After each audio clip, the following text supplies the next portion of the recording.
नमस्कार दोस्तों, मैं हूं नीलम कोठारी और आज हमारे साथ हैं अध्ययन सुमन।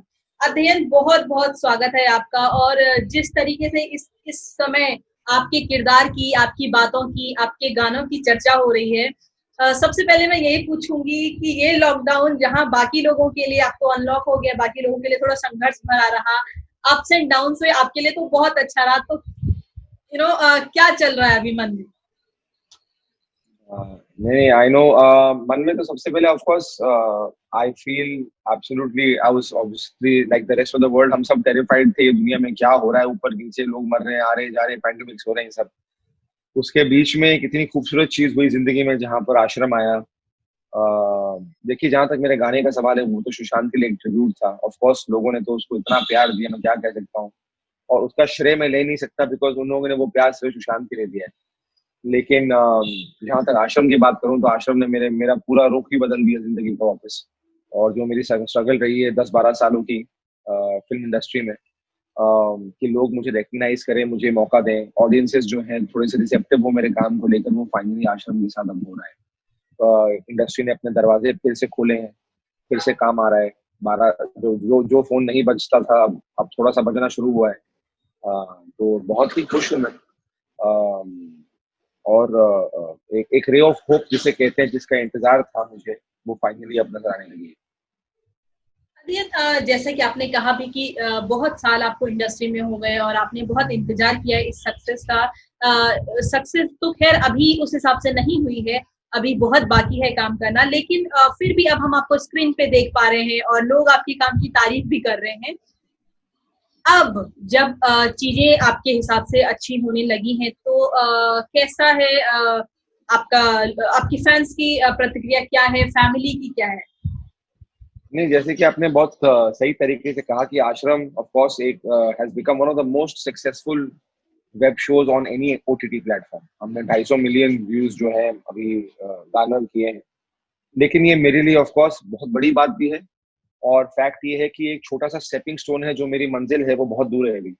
और उसके लिए मुझे और मेहनत करनी है और प्रयास करना है। और मैं चाहता हूँ लोग मुझे और सपोर्ट करें। और लोगों ने टिंका सिंह को इतना ज्यादा प्यार दिया है, उसी की वजह से आज मैं फिर से खड़ा हो पाया हूँ। और ऑफ कोर्स मेरी फैमिली खुश है, बिकॉज उनका उनका इंतजार भी रहा है कि लोग जो है वो बेटे की तारीफ करें, कि सिर्फ उसके काम के बारे में बात करें जो करना चाहिए। तो अब लोग वही कर रहे हैं। शेखर जी को भी उनके फ्रेंड्स, लोगों के फोन आ रहे हैं शो को लेकर, और टिंका सिंह को लेकर मुझे तो लोगों ने, भाई मैं तो कभी कभी बिलीव नहीं कर पाता हूँ कि लोगों ने इतना ज्यादा प्यार दे दिया है मुझे। और मुझे लगता है पता नहीं कि मैं डिजर्व करता भी क्यों नहीं करता हूँ, लेकिन मैं बस सिंसियरली अपना काम कर रहा हूँ। और अभी जो फिलहाल कोशिश मेरी यही रहेगी कि मैं अभी रुकू ना। अब मैं रुकना नहीं चाहता। अब मैं उड़ना चाहता हूँ, दौड़ना चाहता हूँ, मैं गिरना भी चाहता हूँ। उसमें प्रॉब्लम नहीं है, लेकिन उठ के फिर से दौड़ना बहुत जरूरी है। और दौड़ना इन द सेंस की सही तरीके से। मुझे जल्दबाजी कुछ साल पहले थी लाइफ में, क्यों कुछ नहीं हो रहा है, लेकिन मुझे लगता है कि अभी थोड़ा सा पेशेंट हो गया हूँ लाइफ में। जब जो होना है वो तो होगा ही। प्रकाश झा के साथ बाकी आपने मेहनत काम करते किया, रहूंगा। और प्रकाश झा जिस तरह के डायरेक्टर है, एकदम जिसे कहते हैं ना कि निचोड़ देते हैं कलाकार को किरदार के लिए। आपने कितनी मेहनत की थी और किस तरह तैयारियां की? क्योंकि जैसे कि मैंने अदिति से बात की, बॉबी से बात की, उन सब ने भी बहुत अलग अलग तरह की जो है संघर्ष किया इस किरदार के लिए। आपने क्या क्या किया था? देखिए देखिए, मेहनत तो हर एक्टर करता है, तो ये तो मैंने की है। लेकिन एक किरदार के बारे में जब मुझे brief narration Prakash Jha sir ने दिया था कि टिंका सिंह का किरदार मैं ऐसे देखता हूँ, तो उसके बाद उन्होंने मुझे छोड़ दिया था। तो टिंका सिंह जो पैदा होना शुरू हुआ मेरे दिमाग में, कि उसके बोलने का क्या तरीका होगा, उसमें कितनी एनर्जी होगी, वो कोकेन एडिक्ट है, वो ड्रग्स करता है, वो गालियां वो उसकी वो बात कम करता है, गालियां ज्यादा देता है ना। और वो किसी को रिस्पेक्ट नहीं करता है, एरोगेंट है, उसको लगता है कि उससे बड़ा दुनिया में स्टार नहीं है। और लेकिन वो सबसे अच्छी क्वालिटी आई थिंक लोगों को जो पसंद आई है टिंका सिंह के बारे में, he is very child like. उसके अंदर एक बचपना सा है। तो जब वो गालियां भी दे रहा है लोगों को, तो लोग जो है उसे वो जो है ऑफेंड नहीं होते, जो जितने भी ऑडियंसेस हैं। इनफैक्ट मुझे कितने फैंस के मैसेजेस आए, सर आप क्या गालियां देते हैं। तो मैं उस बात पे भी हंस रहा था। मैंने बोला मुझे नहीं पता था कि लोगों को ये भी पसंद है। बट मेहनत बहुत की है, बिकॉज उस कैरेक्टर में अगर आप देखें तो कॉन्स्टेंटली वो कैरेक्टर एनर्जी पे रहता है। और इतनी एनर्जी डालना हर टेक में, बहुत मुश्किल काम होता है। और लेकिन जब प्रकाश सर जैसे इंसान जिनकी जो आपके विश लिस्ट में रहे हैं और फिर आप उनके साथ काम कर रहे हैं, जब वो एक्शन बोलते हैं तो इंसान सब भूल जाता है और सिर्फ यही सोचता है कि यार प्रकाश झा के साथ काम कर रहा हूँ लाइफ में, से बढ़कर बात क्या हो सकती है लाइफ में। So it's been a wonderful experience और मैं अब बहुत एक्साइटेड हूँ आश्रम 2 को लेकर, क्योंकि जिस तरीके से लोगों ने प्यार दिया है, अब टिंका सिंह और भी बड़े किरदार में नजर आने वाला है सब लोगों को। तो बहुत से लोगों ने ये भी मैसेज किया था एमएक्स प्लेयर को कि अगर टिंका सिंह बड़े किरदार में नहीं आएगा तो हम बॉयकॉट करेंगे शो को। तो but people have been very kind and people have been very nice और मैं बहुत ग्रेटफुल। आप शेखर सुमन जी के बेटे थे जिन्हें हमने बचपन से देखा है, और आई एम श्योर कि ऐसे बहुत सारे कलाकार होंगे जिन्हें बचपन में हम देखा। आपके साथ भी एक आप मानते थे कि आपको स्टार किड कहा जाएगा, इसमें कोई दो राय नहीं है, आपके पापा बहुत बड़े स्टार थे। उसका आपको कहीं ना कहीं बैकड्रॉप झेलना पड़ा? हाँ, इनिशियली इनिशियली तो झेलना पड़ा मेरे को, बिल्कुल झेलना पड़ा। और क्या कर सकते हैं, आई मीन ये एक ऐसा टॉपिक छेड़ा गया था जो एक तरीके से सही भी है और एक तरीके से सही नहीं भी है। इसके दो पहलू हैं, बिकॉज अगर आप नेपोटिज्म की बात करते हैं, जो मैं इतनी बार बात कर चुका हूँ इंटरव्यू में कि नेपोटिज्म में कोई गलत फहमी नहीं है, कोई कुछ कुछ गलत नहीं है। बिकॉज नेपोटिज्म को अगर मैं देखूं तो फिर मेरे फादर को मुझे स्कूल में भी नहीं पढ़ाना चाहिए, फिर मेरे नेबर के बच्चों को पढ़ाना चाहिए, मेरे नेबर के बच्चों को खिलाना चाहिए। तो ऐसा नहीं होती है जिंदगी। जब एक जैसे मैं अगर आज काम कर रहा हूँ, मैं चाहता हूँ कि मेरा बच्चे का फ्यूचर सिक्योर हो। हर माँ बाप अपने बच्चों से प्यार करते हैं, उनकी पहली प्रायोरिटी उनका उनका बच्चा ही होता है हमेशा। और देखिए प्रॉब्लम वहां आ जाती है जहां पर अगर मेरे फादर मेरे लिए कुछ फिल्म बना रहे हैं और मैं दूसरों के रोल काट, मैं दूसरे टैलेंट को आगे नहीं बढ़ने देगा। प्रॉब्लम और तकलीफें वहां से शुरू होती है। ये ग्रुपिज्म, फेवरेटिज्म। क्या आप मुझे ये कहना चाह रही हैं कि आज तक स्कूल, कॉलेज या वर्क एनवायरनमेंट में आपने कभी भी अपने फ्रेंड्स को फेवर नहीं किया? हर इंसान जो आज उंगली उठा रहा है अंदर बहुत गिल्टी है इस बात को लेकर कि कहीं ना कहीं उन्होंने भी अपने दोस्तों को हेल्प की है आगे। और ये सिर्फ हमारी इंडस्ट्री में नहीं है, ये हर इंडस्ट्री में है। और इससे तो हमें लड़ना ही है। और इससे कैसे लड़ना है? सक्सेस से लड़ सकते हैं आप। जितना जितना जितना बड़ा स्टार मैं बन पाऊं, अगर जिंदगी में मेहनत करके अगर मैं कुछ कुछ कुछ कर पाऊं, तो लोग अगर मुझे प्यार करते हैं, ऑडियंसेस अगर मुझे एक्सेप्टेंस देती है, तो लोग ऐसे ही काम करेंगे मेरे साथ। और जब एक और ये कहीं ना कहीं, और उसका दूसरा पहलू ये है कि ये गलत भी है कि जब आप एक ग्रुप बना लेते हैं, कैंप बना लेते हैं, तो भाई आपको मौका ही नहीं मिलता। आप काम करना चाहते हैं अच्छे लोगों के साथ, वो आपको अंदर घुसने ही नहीं देते। तो सिर्फ ये जो कहा जा रहा है कि सिर्फ इंडस्ट्री के इनसाइडर जो है, इनसाइडर वर्सेस आउटसाइडर, जो ये डिबेट है, ये कोई डिबेट मायने नहीं रखती है। जो वो कर रहे हैं वो गलत कर रहे हैं। लेकिन ये इनसाइडर आउटसाइडर का जो हम लोग टैग दे रहे हैं ना, हमारे इंडस्ट्री में ऐसे बहुत से आउटसाइडर्स हैं जो बाहर से आए थे, जिनके पास कुछ भी नहीं था, फिर बहुत बड़े स्टार बने। वो लोग भी आज आउटसाइडर्स को नहीं आने दे रहे हैं। वो लोग भी इनसाइडर इनसाइडर को नहीं आने दे रहे हैं। Because you have to understand that it's a cut throat industry.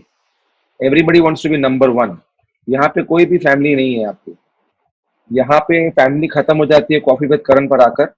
और ये मैं 150 बार दोहरा चुका हूँ। फैमिली सिर्फ कॉफी विद करण तक होती है। उसके बाद जैसे ही वो शो खत्म होता है, उसके बाद कौन क्या कर रहा है, कौन मर गया, किसके साथ क्या हुआ, I don't think people care. तो it's very unfortunate, but it's prevalent in every industry. तो सिर्फ इंडियन फिल्म फ्रेटर्निटी को टारगेट करना, ऐसी बातें करना मैं सही नहीं समझता हूँ। मैं कंडेम करता हूँ ऐसी चीजें। और देखिए, गुड बैड, इविल, ड्रग्स, ये तो हर जगह होता है। और हमें इसके बारे में कुछ करना है। और definitely I will always be a part of it. मैं थोड़ा टॉपिक से हट के बात कर रहा हूँ क्योंकि मुझे पता है आप मुझसे पूछेंगे जरूर इसके बारे में। तो मैं पहले ही बात कर रहा हूँ इसके बारे में कि ये नेपोटिज्म, गैंगिज्म, फेवरेटिज्म, ड्रग्स, ये सारी चीजें जो है, जैसे कि एक महिला ने या पता नहीं किसने तो कहा था कि इंडियन फिल्म इंडस्ट्री एक गटर है।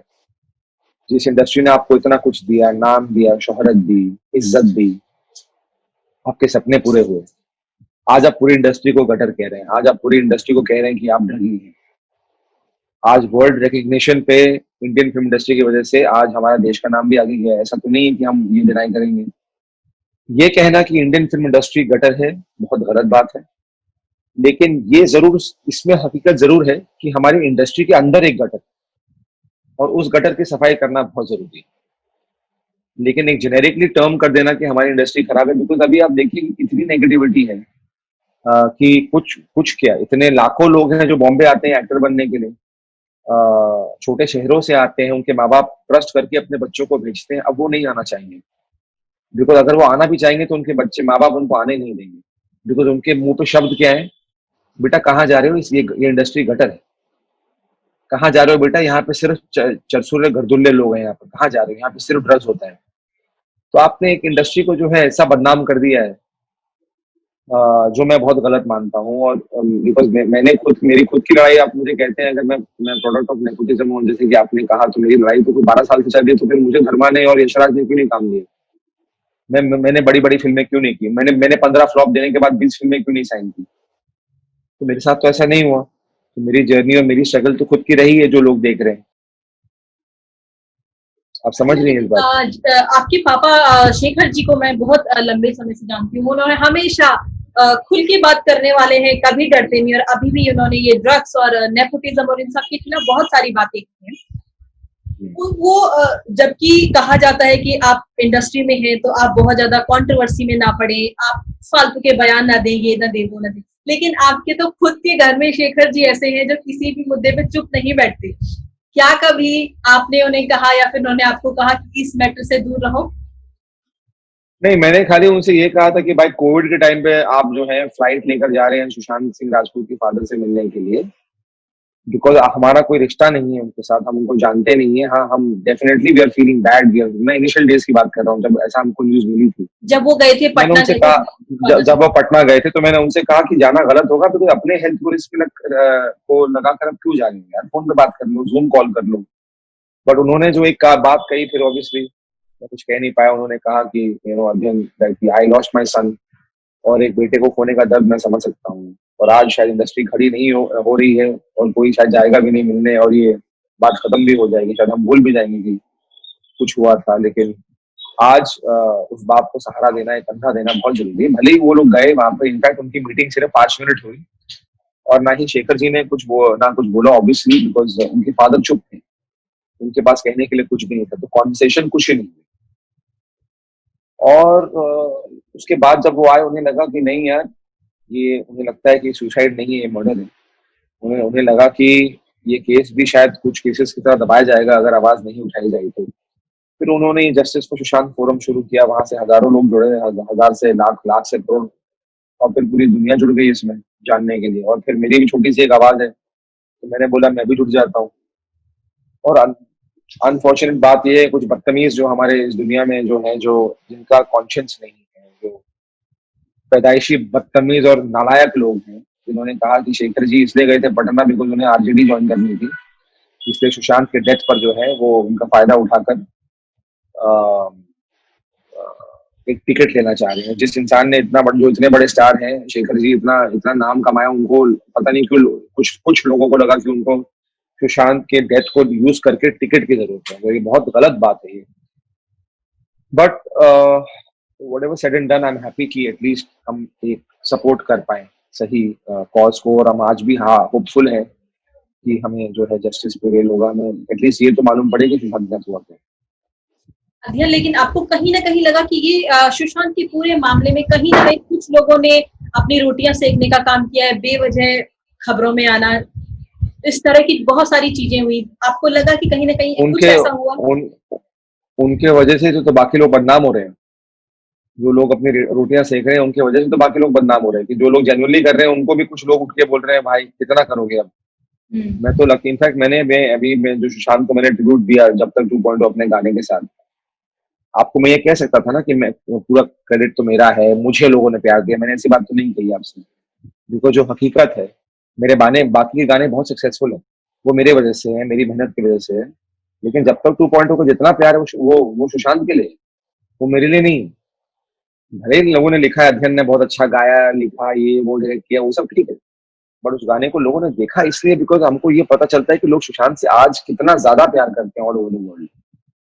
तो मैं इस चीजों को लेकर जो है अपने लाइफ में डिल्यूडेड नहीं हूँ। मैं बहुत रियलिटी में जीने वाला बंदा हूँ लाइफ।